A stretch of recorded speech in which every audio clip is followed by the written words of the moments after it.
So I've actually gone for a few auditions recently for acting roles, and I went for one the other day, and I was like flicking my bean, and they were like, "Oh, we don't actually do that in Hamlet." No. No. We weren't going to talk about that. That's not good for your brand. We're rolling. Okay. Oh, sorry. Right. Okay. Hi, guys. Welcome back to the Kat Baker Show, the longest running podcast in the world and the #1 podcast in the Philippines and 35th most popular comedy interview podcast in Saudi Arabia, inshallah. Hosted by Kat Baker, #1 person in the UK. Today, we are joined by Megan Prescott. Hi. Megan or Meg? Meg's fine. Meg. Yeah. Meg's fine. Yeah. Is that how you introduce yourself normally, or is it like Queen I feel like of the I would universe? say Megan Prescott, but then Megan feels so posh, and I just don't. Yeah. Yeah. We're friends. We're all friends. Yeah, we're all friends Meg's here. good. Yeah. So how would you explain to the people at home a bit about who you are? Well, how long have you got? Okay, so I guess the short version is former child actor turned stripper OnlyFans creator.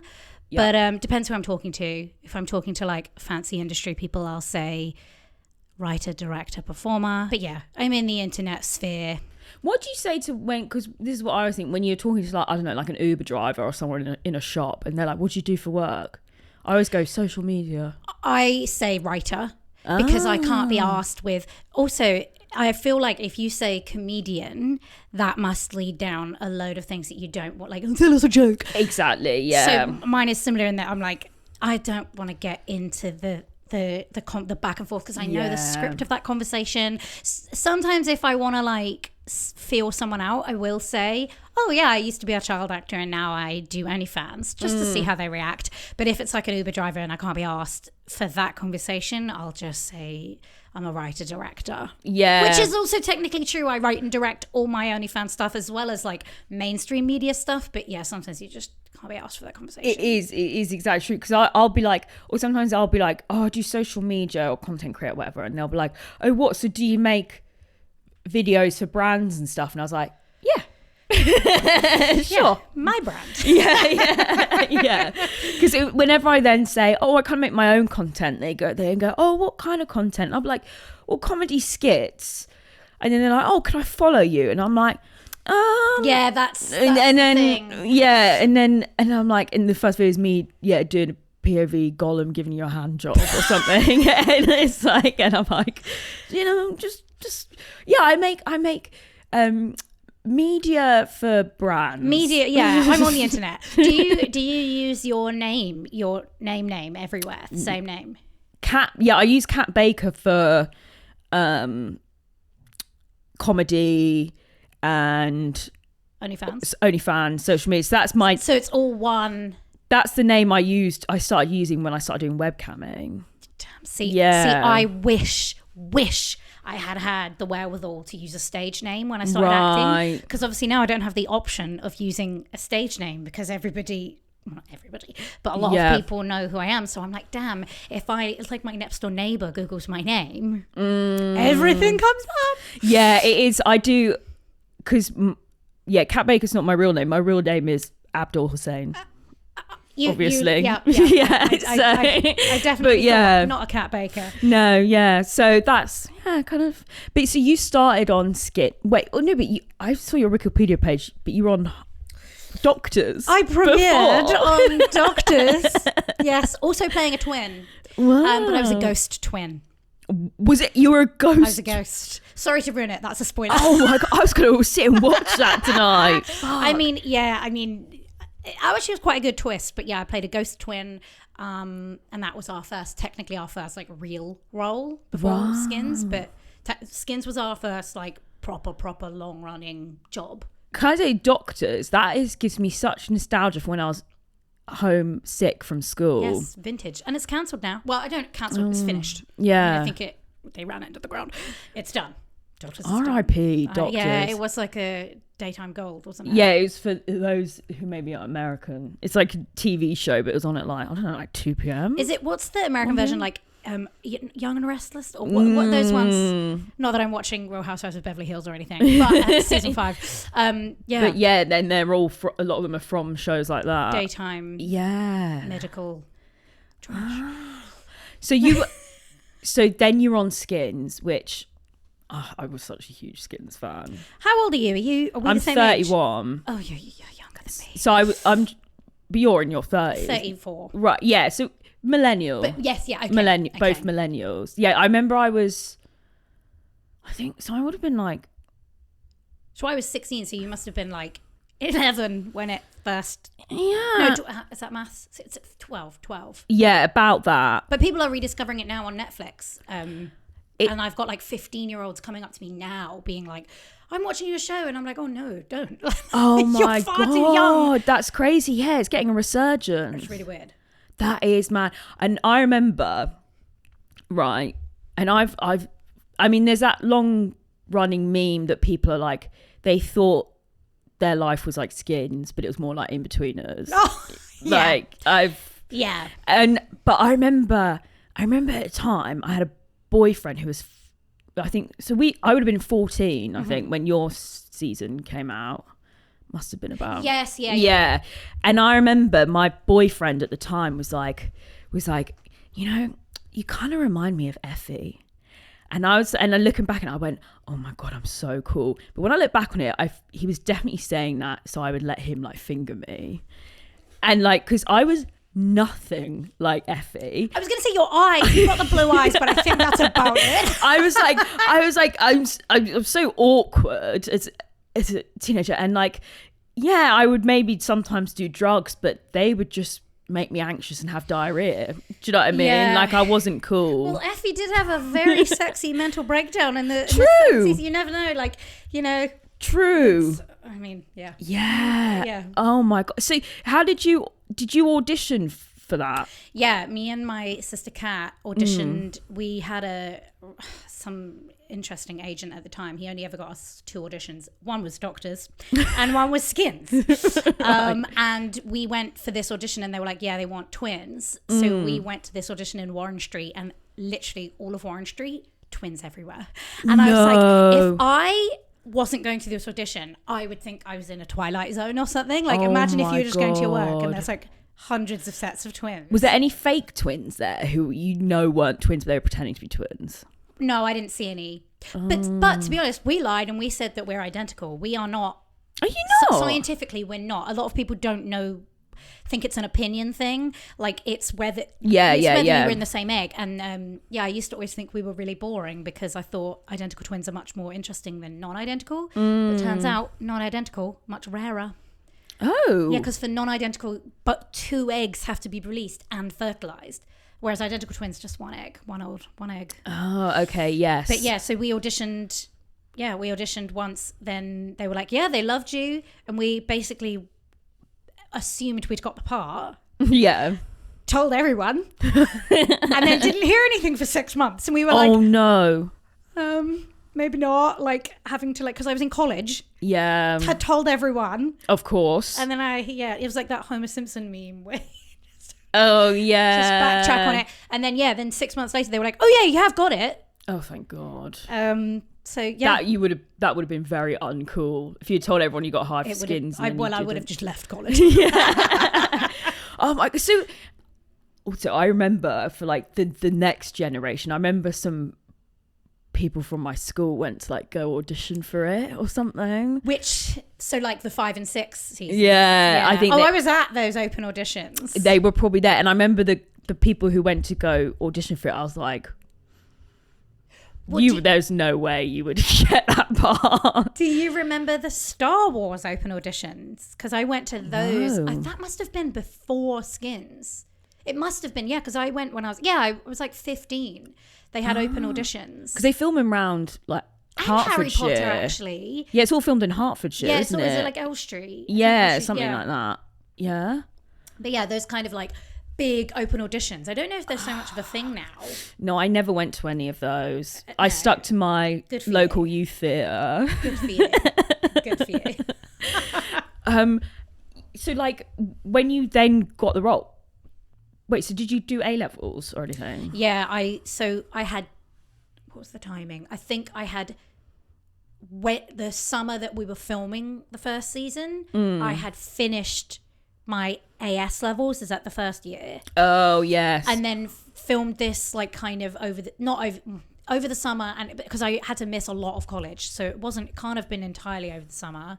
And then it came out, I think the like following January or something. So like while I was in the second year of college, it came out. Right. Okay. Yeah. And then also had to finish the second season, and so that like meant I had to take a year before going to uni. Turned out I didn't end up going to uni anyway, but right. Okay. Yeah. And how did things change when it came out? It was really weird. So the first season coming out, I was in college, so it was like, it was just a very weird experience. Teachers' reactions were very interesting. Oh. So I did drama. Yeah. And of all the teachers, the drama teachers specifically were very unhelpful.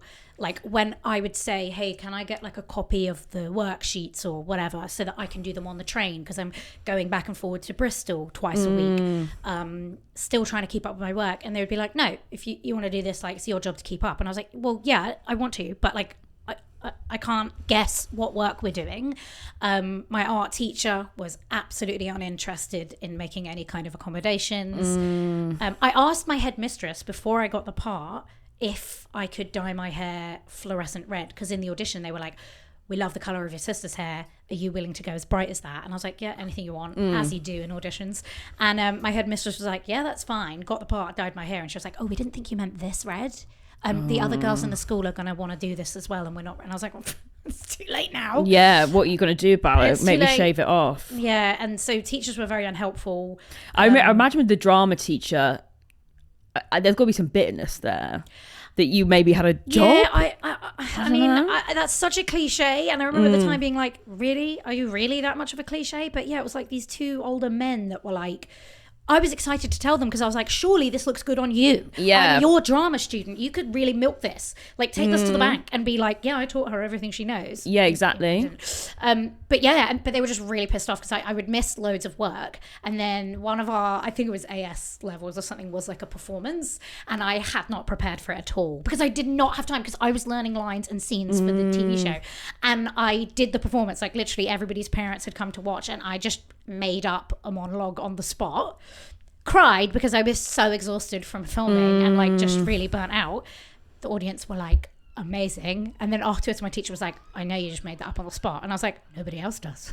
Yeah, right. Yeah. So yeah, people's reactions were mixed. My psychology teacher was very strange. He would tell me when he'd watched episodes, and I don't know, you know, when you're like, just keep it to yourself. I don't. What were the kids in the school like? Were they like, oh my God, you're on Skins? It was really weird because I was not like popular. So it was very weird. I feel like some people didn't want to say anything about it because they didn't want to like give me the satisfaction. The people that I was friends with were obviously like, oh my God, this is so cool. But yeah, and then some people obviously would come out of the woodwork. I had people from like years, like I've never been like popular. I've never been in the popular group at school, whatever. We were goths when we were younger, like right, yeah. And so yeah, I'd have people like guys come out of the woodwork that had like ghosted me before, being like, hey, there's a girl on this new show that looks like you, and I'm like, haha. Right. Okay. Yeah. Yeah. I had, well, the closest I can relate to that is recently I had a guy that I was dating and I hadn't heard from him, and he sent me a message being like, oh, I just saw you on Channel 4 with Bonnie Blue, because they clipped the. So that was pretty cool. It's just me going, huh?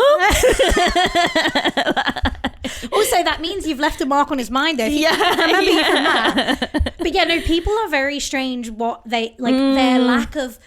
I'm like, really? You're not even going to try and cover the fact that you're just like coming right back out. I had a guy come to me when I think the first lot of press went out, when it was like skin star turned OnlyFans performer. Oh yeah. He came back and he was like, so I'm thinking of starting an OnlyFans. Could you give me some tips? And I was like, A, hi, whatever. Yeah. B, you mean like be your consultant? C, what on earth makes you think anyone is going to pay for your content? Like, of all the experience I've had of you, there is no. And also, it's like, if you want to find out, ask a bloke who's in it, not a woman. This is I get that with men a lot. They're like, oh, I'd love to jump on OnlyFans and make a load of money, and I'm like, okay, try. Like, yeah, it's a completely different market. Yeah, like you've got to ask one of the fellas that are doing it, because I can't advise you. No, like, I don't. Do your research. Like, yeah. even like women that would ask me, my experience is not the norm on OnlyFans, because I had a following before and loads of people were paying attention from Skins. So even I can't be like, oh, this is what I would do, because my experience would have been entirely different from someone starting from scratch. Yeah. Oh, that makes me think, though, that reminds me, with Skins, I remember when that promo came out, I remember it was all promoted on like MySpace. Was it? Yeah. Oh God, that feels so long ago. That was, I mean, I know 100% the first 2 seasons were. Maybe when I got, because MySpace died in like 2000. Yeah, when did Facebook maybe take over? I feel like I had Facebook in college. I got it in college, so yeah. I remember I got Facebook, I think, in like 2009. Yeah, I would have been around the same. And I remember being like, I'm never going to get Facebook. And then I got it. Oh, God. And you got sucked in. Yeah, and then it was Instagram. I remember posting my first Instagram, and it was like, dinner with a filter. Yeah. And you just would post it to the feed. Yeah, everyone wants to see this. You'd be like, here's my dinner. That's mental, isn't it? It's wild. But so, had you watched the first 2 seasons? Yeah, I was obsessed with the first season. Like, I loved the first. I don't know why I didn't. I must have seen some of the second season, but I was really into the first season. And then, yeah, our agent was like, have you heard of a show called Skins? Yeah. And we were like, oh my God. Bearing in mind, we'd had like no like real big jobs ever, really. Yeah. So this was huge. Yeah, I would have done anything to be on the show. Like, I fucking love the show. Yeah, that is, oh God. And I remember, like, as teenagers, we would just idolize it so much. Oh, this is another very embarrassing thing I'm going to say. But, like, I remember in, like, the first season or something, like Cassie or something, at one point has a watch around her ankle. And so I put a watch around my ankle. What, like a style choice? Yeah, like a style choice. And I was like, that's so cool. I'm going to do that. So, because it's kind of kooky. So, yeah. I mean, there were a lot of interesting style choices, weren't there? Yeah. Yeah. Do you want this episode to never end? Well, guess what, guys? It doesn't have to, because I have a Patreon. That's right, where you can get even more exclusive The Kat Baker Show episodes, right? So I have part 2s of interviews there where we get more unhinged, we're uncensored, we're free-flowing, we're discussing all this juicy gossip. Is really fun to listen to. And then there's also episodes where I'm just talking like this to the camera with my producer here, Anthony, just having a little chit chat. What have I been up to? Giving you guys advice, all that kind of stuff. You know, it's where the Kat Baker Show party never ends, basically. And it's only £4 a month. So go subscribe now at patreon.com/the Kat Baker Show. So when you came out of it, out of Skins, what was that like? Out the other end. Yeah.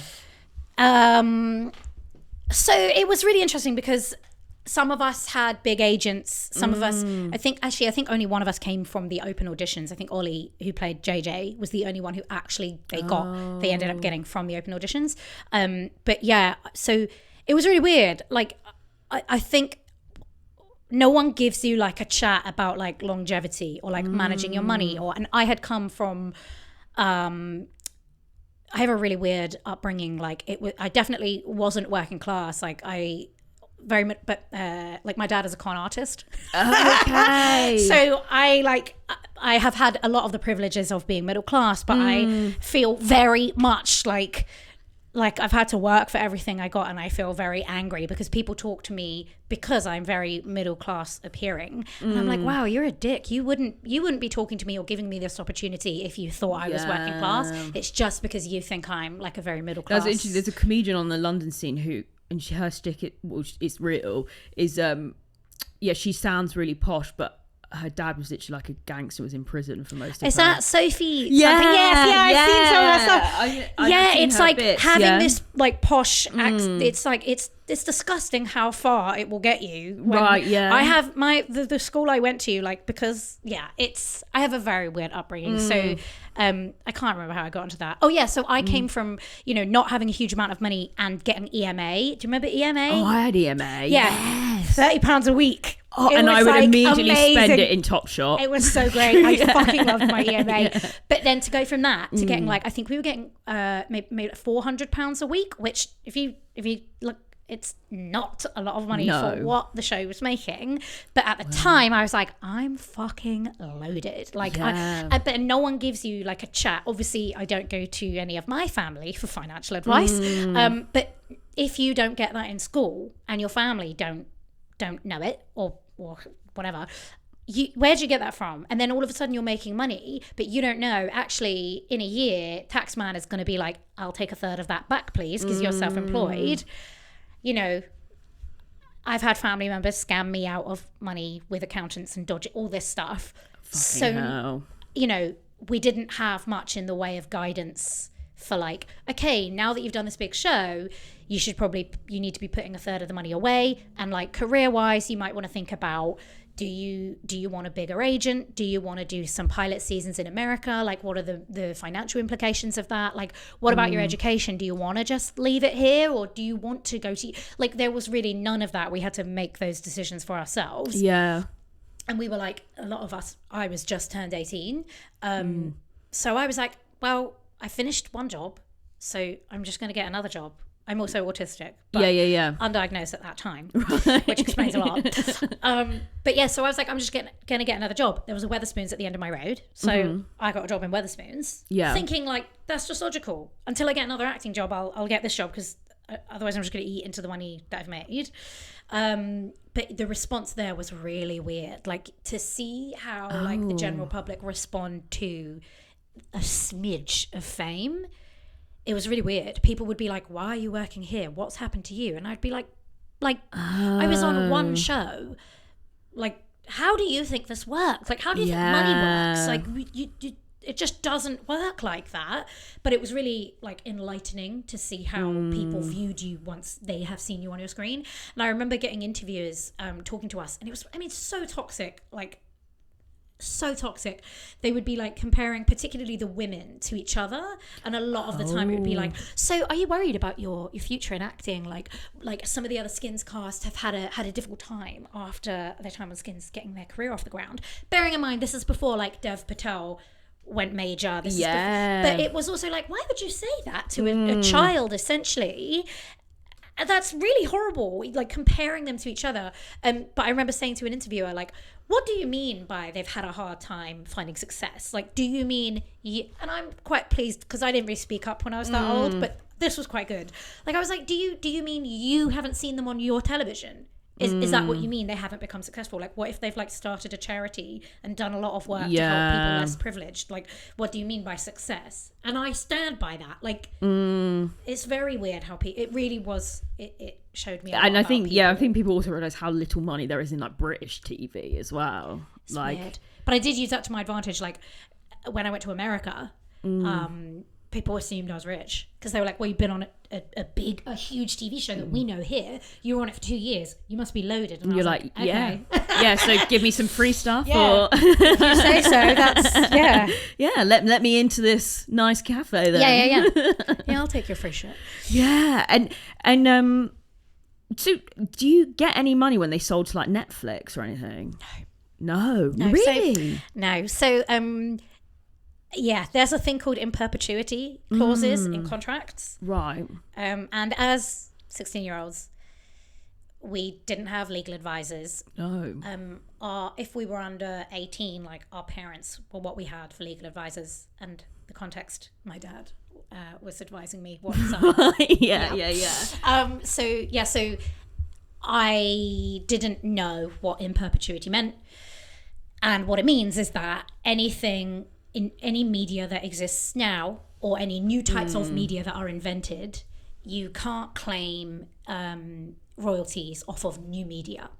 So basically, if Channel 4 replay Skins, I do get royalties from that. I mean, it's very little because the longer ago it was, the less you get.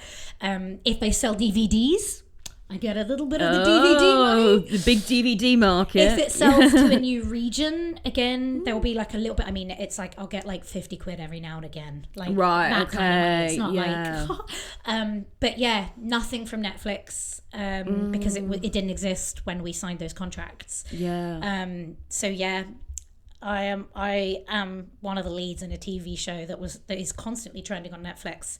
Yeah. And I don't see a penny from it. Oh, that's so annoying. And also because it's had such a resurgence on social media as well, with like... Well, that's the funny thing. Like, I feel like, I mean, a lot of people will be like, oh, it's so sad she's doing OnlyFans. But I'm like, I'm making the money that I should have been paid back then.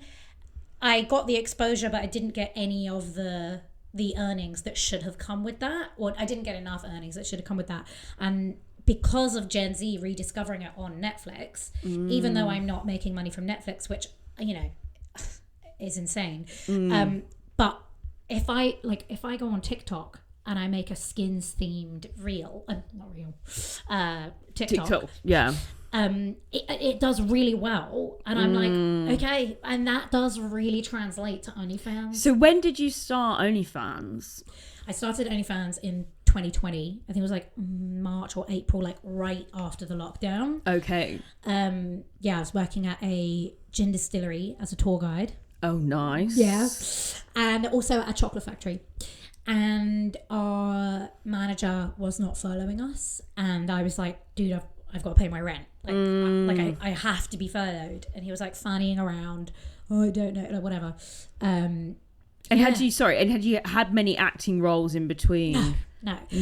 I had the odd acting role, but this was the catch-22. Like, I mean, also I can't ignore, like, maybe I just wasn't very good, but I also think that after the show, a lot of the feedback, I had a good agent after the show, but the feedback we got was she doesn't look like, she couldn't play like a period drama girl, but also she can't because she's associated with Skins, and it was like sex, drugs and rock and roll, and like our show is like, you know, about something completely different, but those are the Skins kids. Like, we don't, you know, like, so, and because we hadn't done anything before, I think a couple of us had done things before, so their CV wasn't like exclusively Skins, but we were like the Skins kids. And, you know, it can't have been entirely that, but I did see a lot of, no, our show is not about Skins, and like, it's not sexy, it's like, whatever. There's no way I was getting into any kids TV shows. No.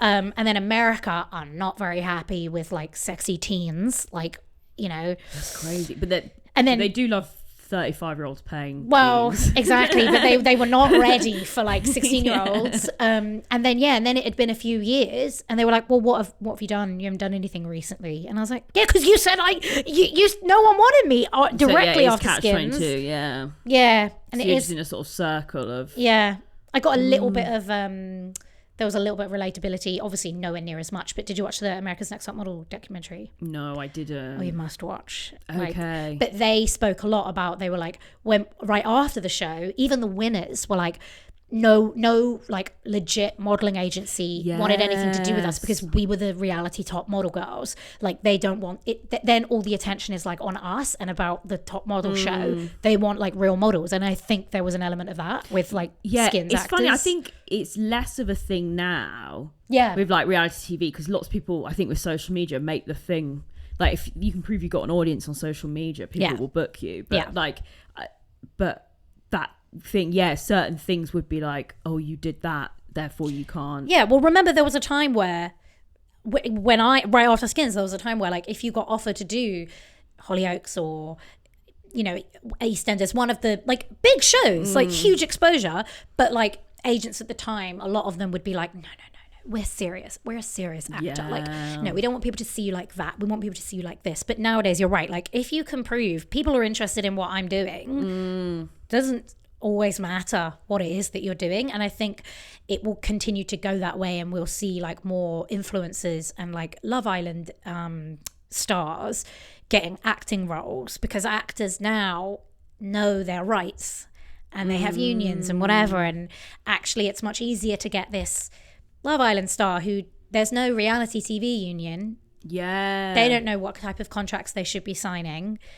True. Well, I say that. Maybe they do. But, you know, not as much as like an actor with like a serious agent would have.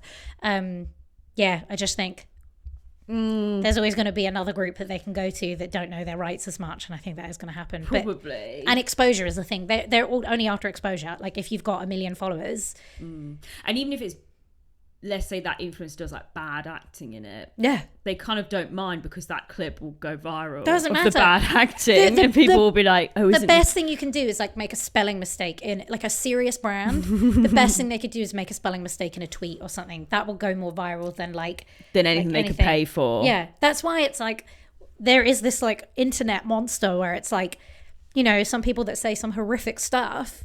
Oh, yeah. People are arguing for and against it. Whatever. People are still talking about it. So it gets pushed. It's, yeah, it's true. Were you, so at one point, did you strip? I was a stripper. How old was I? It was after Skins. And I had been like trying to get acting work, and I had started trying to be a writer as well, but obviously had no real education and no money.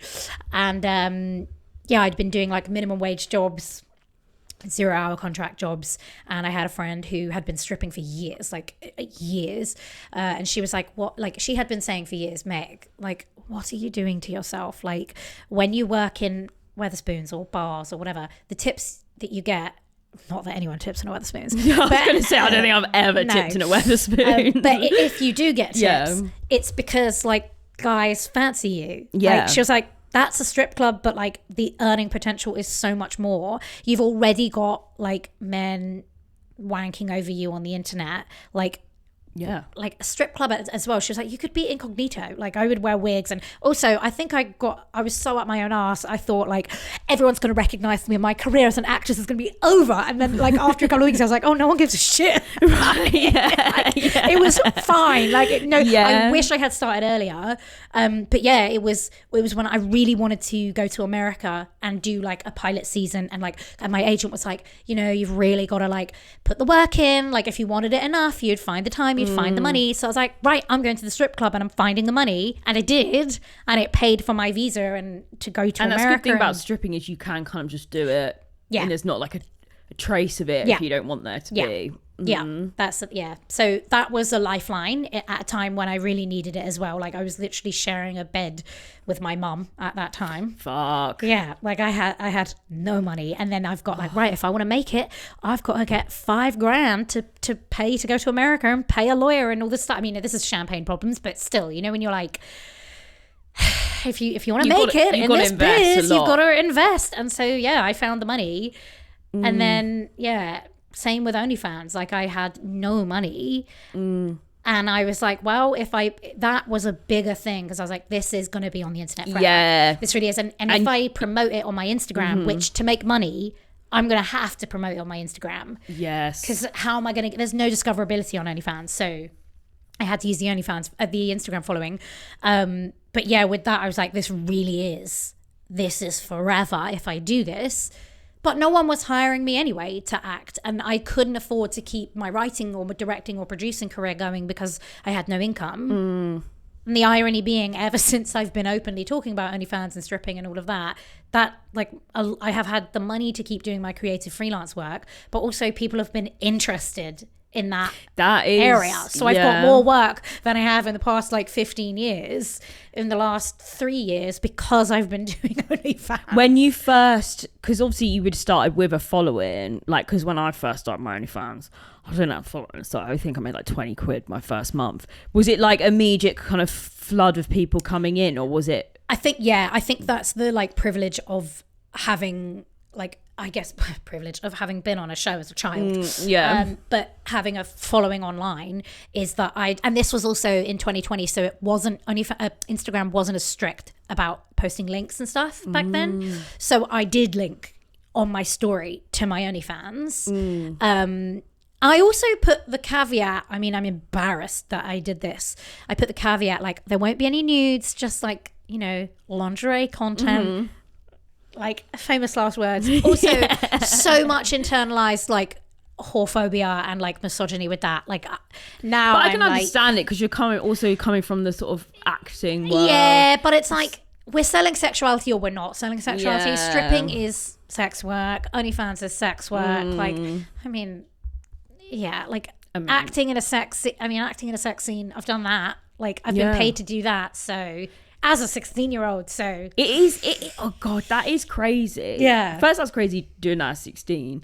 But also, it is crazy how it is. Like, like with acting. I mean, actresses will do sex scenes all the time, but if you're like doing sex scenes on OnlyFans and you're the main benefactor, it's like you can't get work or you can't work with this brand or that's the rule. The rule is you can be sexy, but accidentally. Yeah, you have to be accidentally sexy. Like you did that sex scene because you're committed and you're brave and you're a serious actress, but. That's why in my solo show, I did a solo show at the Fringe, and I was the whole way through. I was like, I want to be naked in it. At some point, I need to be naked in it. And I wrote a scene that was like, it was about like consent, but like contextual consent and how, because you did a one woman show about going from child acts based on your life, child right? acting to porn. Yes. Yeah. Loosely based on my experience and a lot of like people that I know's experience. But yeah, I was like, I want a scene where I'm naked.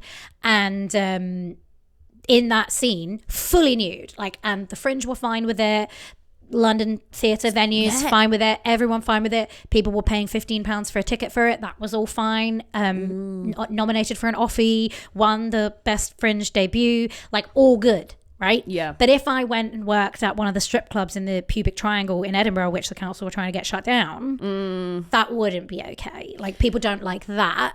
Even though doing a Fringe show, that's put me severely in debt. And working at a strip club, arguably I would have been a lot better off. So were you still in, so that show you were in debt after that one? I lost money hand over fist. But even though we sold 1,600 tickets. So I was going to say, I'm sure that would have sold really well. We sold 1,600 tickets. It was hugely positive. Like we sold way better than people. But I knew from the beginning, best case scenario, if we sold out every night, I would still lose $4,000. Oh my God, it's insane. And we didn't sell out every night. Like we didn't, I don't think we ever had a show that was less than 60% capacity. So it was, as Fringe shows go, that's like, so I'm so privileged to have had that audience. Yeah. But imagine what, if you didn't have that following online to go, like, yeah, like I'm at some point I'll do a Fringe show and I'm expecting to lose money, but for me it's like, would you do comedy? Yeah, probably stand up. Like, but I'm like expecting to lose. I would lose money on it, but it's not that much of a hit for me because I do OnlyFans and stuff. But so I'm like, it is crazy. It's like the Fringe really is only doable if you've got just thousands of pounds of like disposable income. Yeah, but I've only been able to get that by doing sex work. Yeah. Or you just have incredibly wealthy parents or something backing you. Yes. Like you got to have secret tunnels of money.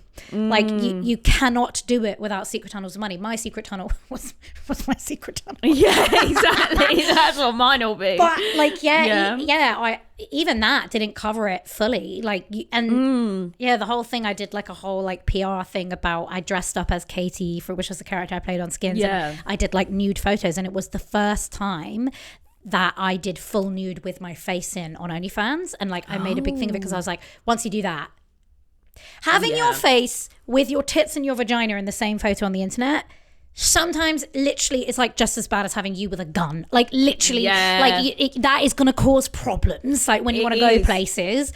And so, I hadn't done it for like 3 years of being on OnlyFans. And I did a big PR thing about, hey, I'm going to sell a limited run of fully naked photos with my face in. And I'm going to be dressed as Katie. And if that makes you uncomfortable, then we need to question why, as a 30-something-year-old woman, why that's wrong when it's funding my creative career, but it wasn't wrong when I was. So did you have to? Were you nude in skins? Legally we weren't allowed to do like fully nude scenes because we were 16, but I did a sex scene at 16. I think I had like a nude G-string and like nipple covers. But yeah. And did that feel really awkward? Yeah, I mean, so the setting of the scene was... Yeah. Let me paint the picture for you.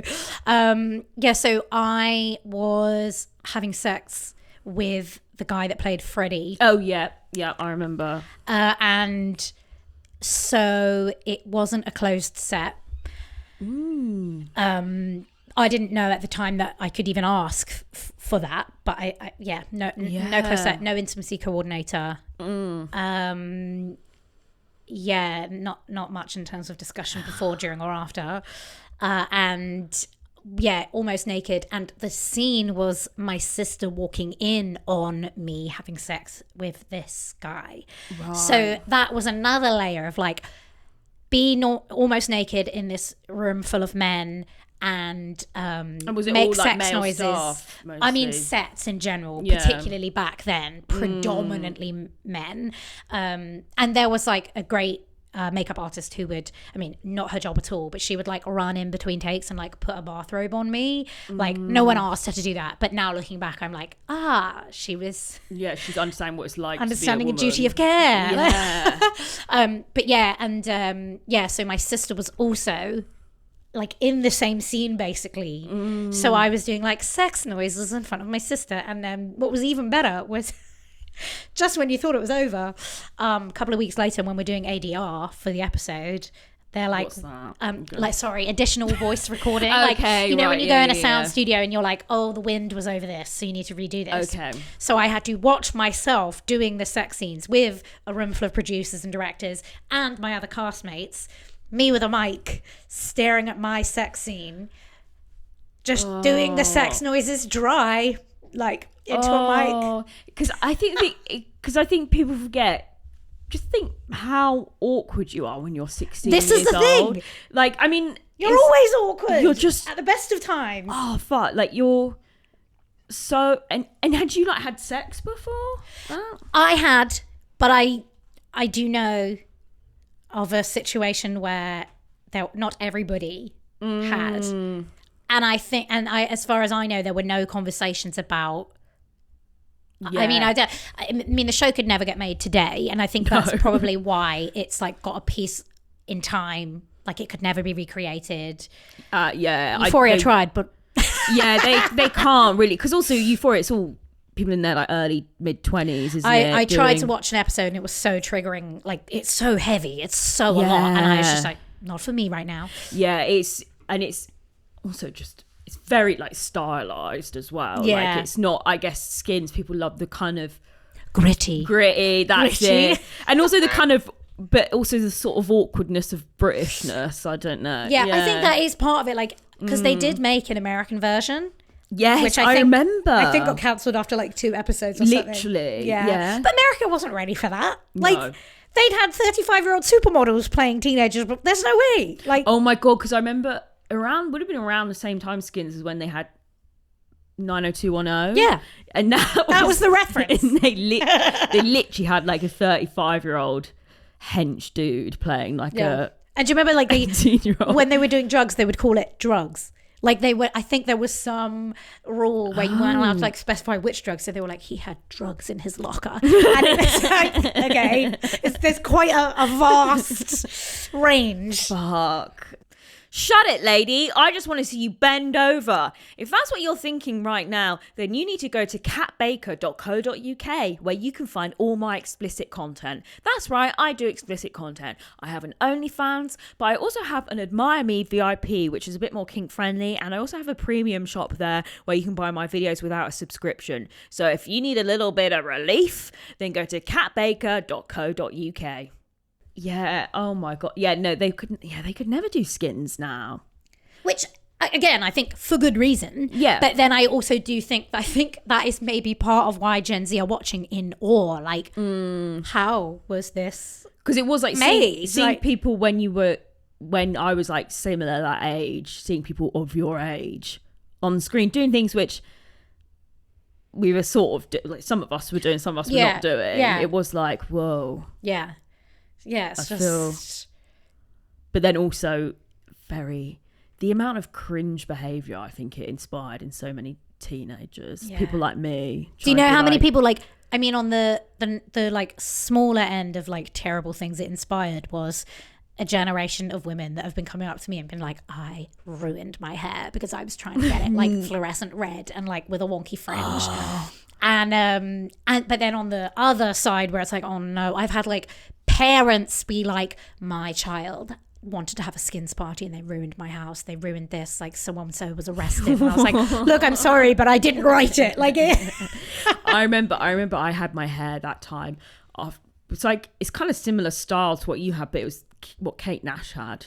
I remember I cut I dyed it ginger. Oh yeah. And then she had the sort of fringe. And Kate Nash also on OnlyFans. OnlyFans. Yep. Talking about how like, hey, if you don't want me on OnlyFans, pay music artists what they should be paid. It's almost like if everyone was paid what they should be, you wouldn't be doing sex work. Yeah. So you've been doing OnlyFans since 2020. Yeah.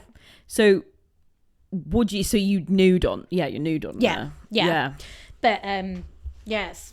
Yeah. It's a bit. Did it take you a while to get there? Yeah, it took, because also I think again it was like internalized shame. Like I remember I was very carefully adding what's it called, watermarks, like copyright, like do not copy, do not whatever. And then after a while I was like, why am I doing this? Like weirdly, I don't think I've must have at some point, but very rarely sent nudes to like partners, because always I was like, what? No, like I don't trust them. What are they going to show someone? Like, what if it's on the cloud? Like all this stuff.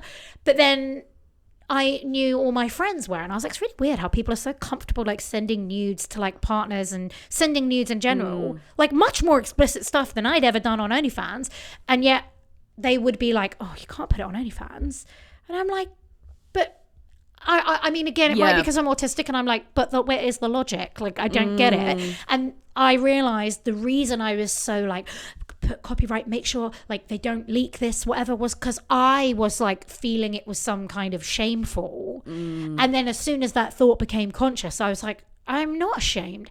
If I was ashamed of, if you are shaming someone for naked pictures, you are saying like sexuality and women's bodies are shameful. And then as soon as that thought became conscious, I was like, well, if you want to leak it, I mean, weird, because that's a whole other thing, because that becomes like, I said you could see this under these consensual conditions if you pay this much money. Same with my theatre show.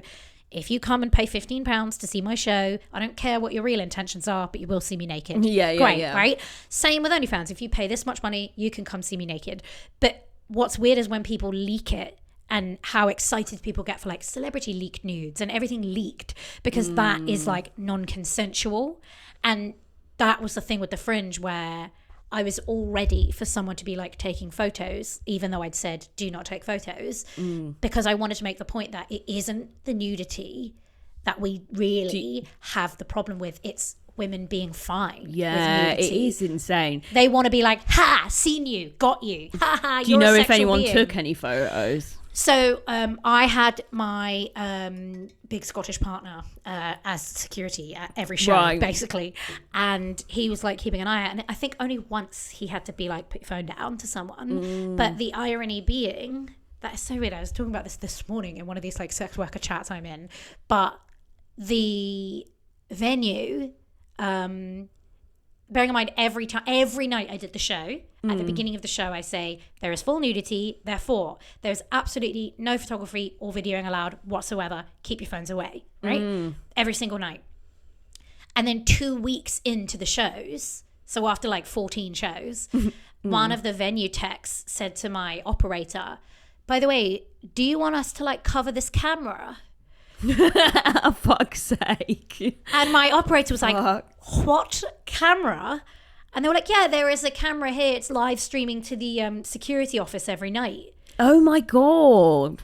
And she was like, I'm sorry, what? Like, and they were like, oh, but don't worry, only people with like fringe badges and security passes can access it. And she was like, oh, so you mean the 150 students that get like part-time jobs? And they were like, it's deleted every 24 hours. And I was like, but it's on every 24 hours. Like, so it was just like a perfect analogy for like women. Just, I've said these are the conditions I'm okay with, and there's just people just don't respect women being in the control of what I want you to see, when and how.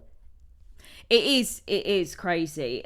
Like, I think, like, it's funny with, like, and people will be like, oh, OnlyFans is so easy or whatever. And it's like, yeah, in a way, it's a lot easier than some other jobs, but they're just the shit that comes with it sometimes, like this. But it's all other people's stuff, not my own stuff. But their kind of weird thing about how they get so angry. And I saw that recently someone posted a thing, and it was like, when men do an OnlyFans, like the comment section, if they're talking about it on social media, if they're talking about how much money they've made from getting their dick out, all the comments are like, fair play, lad.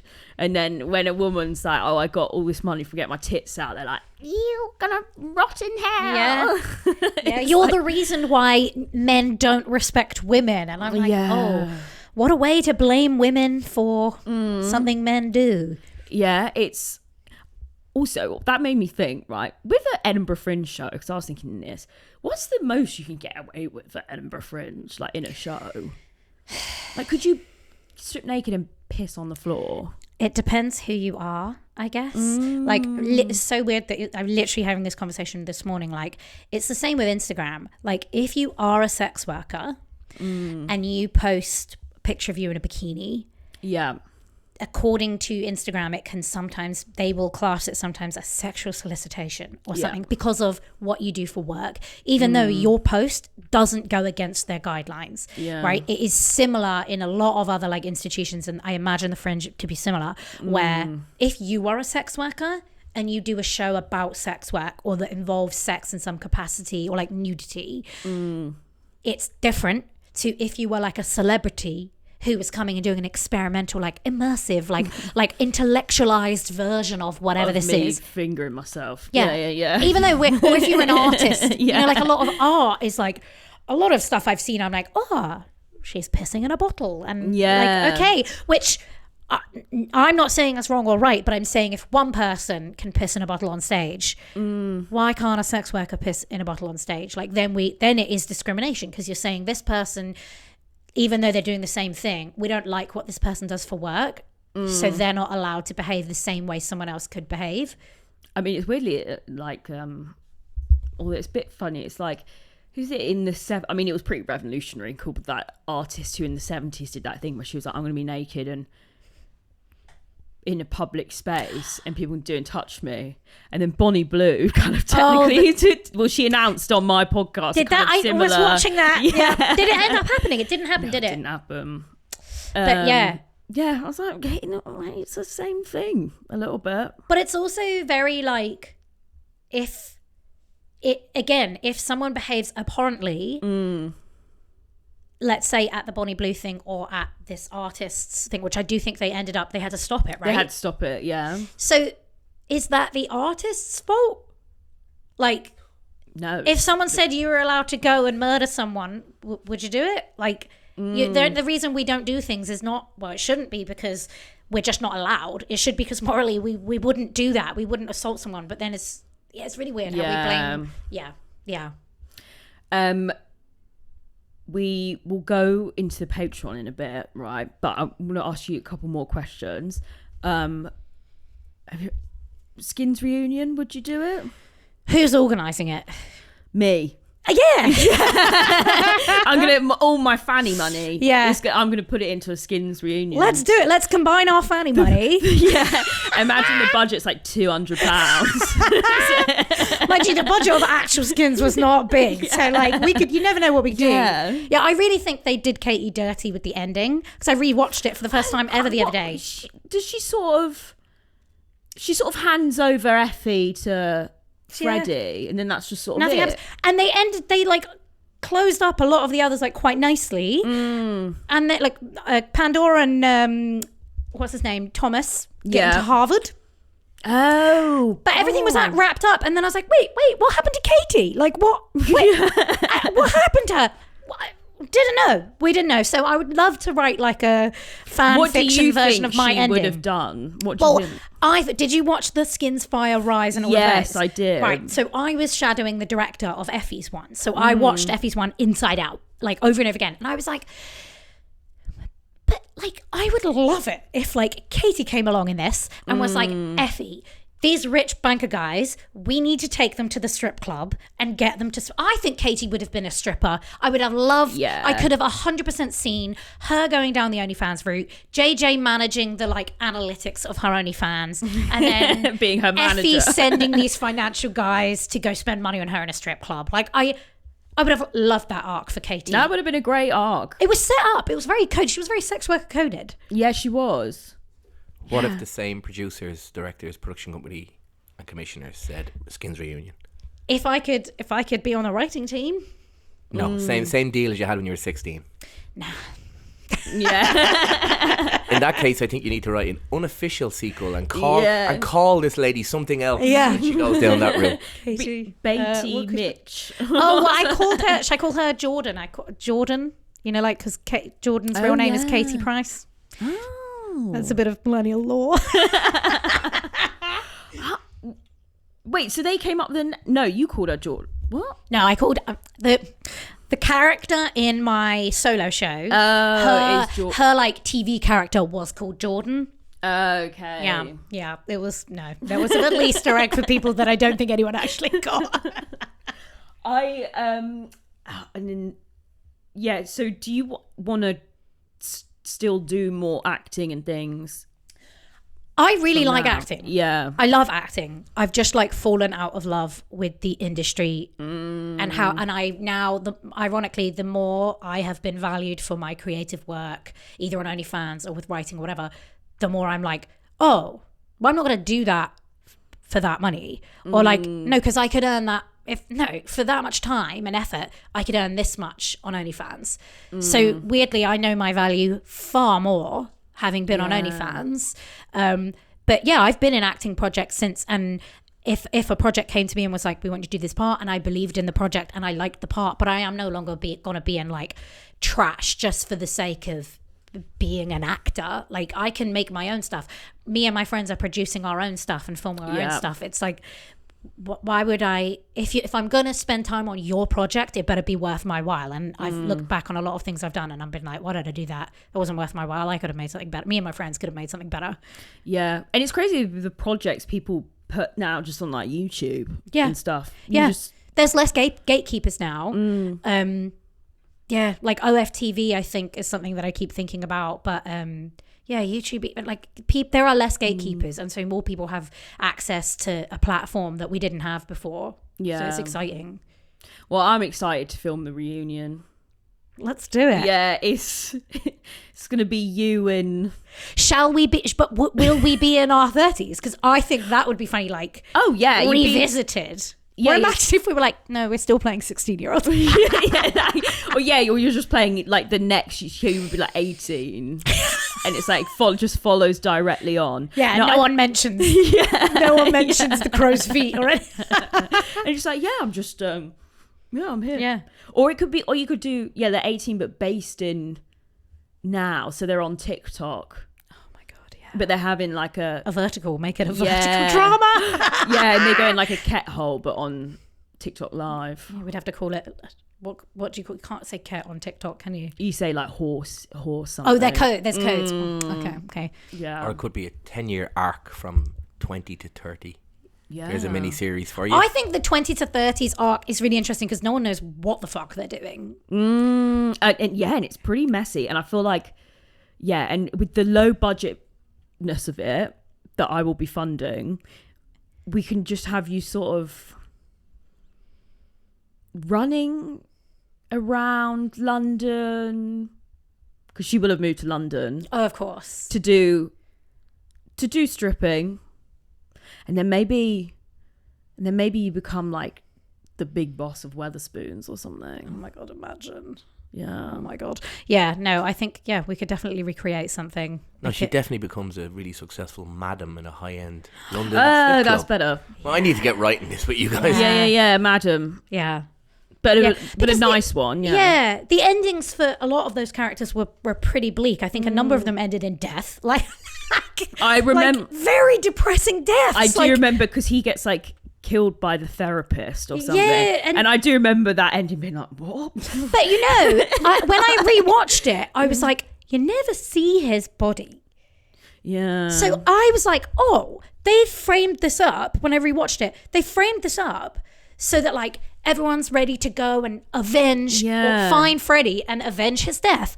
And then I assumed that the following episodes, you know, like the 3 ones, would have been like the retribution. But then I was like, oh no, Effie goes to prison, Naomi dies. Sorry if you haven't watched it. I ruined it all.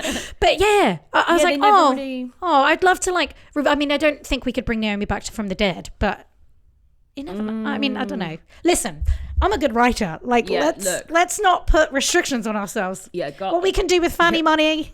Exactly. It's unlimited. And imagine it just goes even more crazy than any of the original series ever could. Yeah. Anyway, actually, let's come up with some even greater ideas in the Patreon. Okay, so if you've got anything you want to say to the people at home watching on YouTube before we go? If you're going to watch Skins, buy the DVDs, please. Yes. Or watch it on, I think, Channel 4. I get royalties. Thank you very much. Yeah, not on Netflix. Not on Netflix, I think guys. it's coming off Netflix soon anyway. Okay, yeah. So go on You have to buy Channel 4. the DVDs. But yeah, I'll link your socials down below for people that want to find you and everything. Thank you. And we are now going to go into the Patreon. So bye, everyone. Bye. And then what we do is we walk into the Patreon.